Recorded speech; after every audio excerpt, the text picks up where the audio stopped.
My name is Eddo Hartmann, and I'm very happy to participate in RAY 2021. I participate in RAY 2021 with my series Setting the Stage, which is a documentary series I made during several years in North Korea.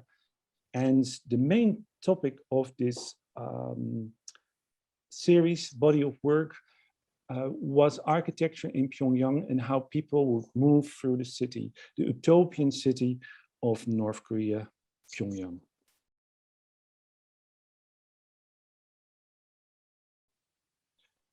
I think in every human being, there is the need to communicate with his environment. And on an early age, I was always drawing and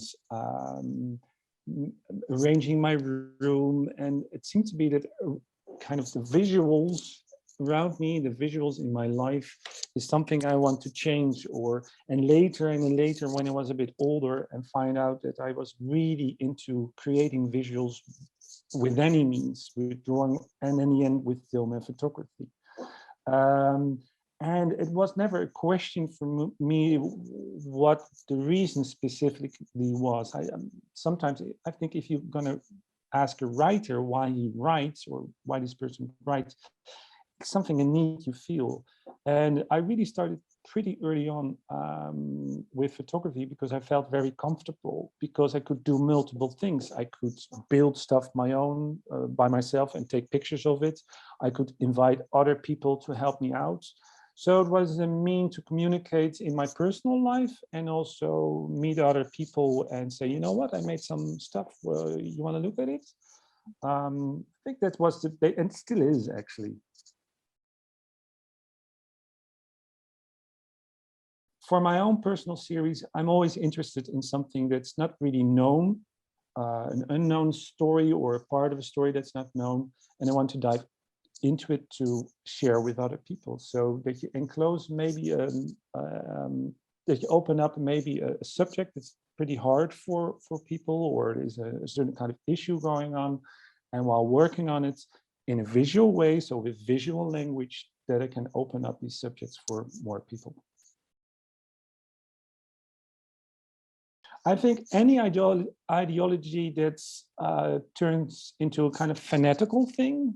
So I couldn't name one specifically, or that's bad, or I think through history, it has been clear that when you start to kind of have a kind of dogma and you practice this in a fanatical way, then you push people away, and especially they get dangerous when there's no place for an alternative. So he said, you have to follow this ideology, otherwise you're gone. And I think it's not a specific one, but the one that really is the most fanatical one, or pushes people away or exclude people and divide people up, and they create something between us and them. So you create a distance.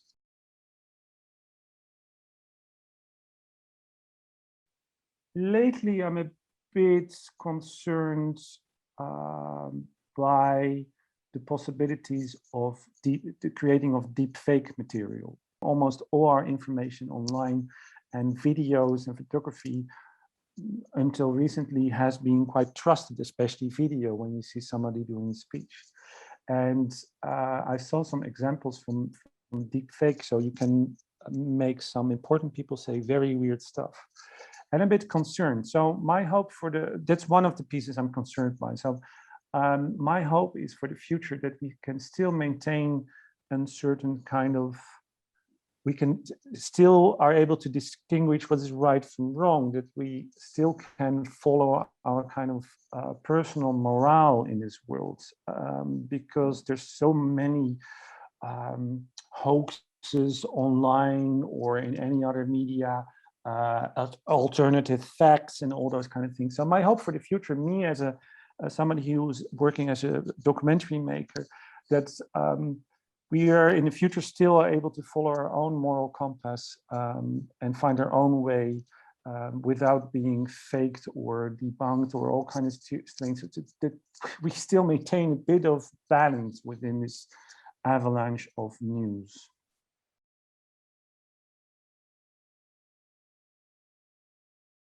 I felt actually very safe because I know what to do and what not to do.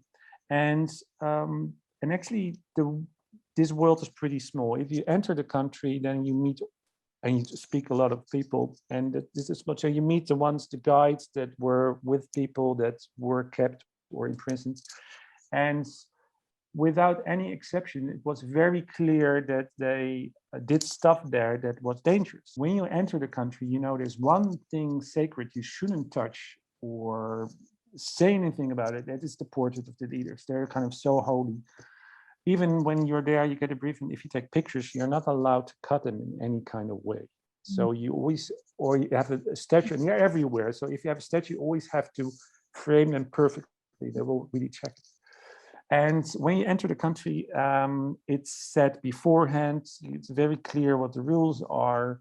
And it's also clear for the ones I traveled with, I had also some people who did the production, did the fixing, also said, you know, these are the things you should do and these are the things you shouldn't do, which sounds, they're oversensitive, but they're clear. Of course, in our ideas and in our perspective is completely weird and completely out of this world. You should be arrested for such a thing. That's 100% true. But if you go there, you know, okay, I go to a very specific area. So I never felt, as long as I knew the rules, I never felt in any danger at all.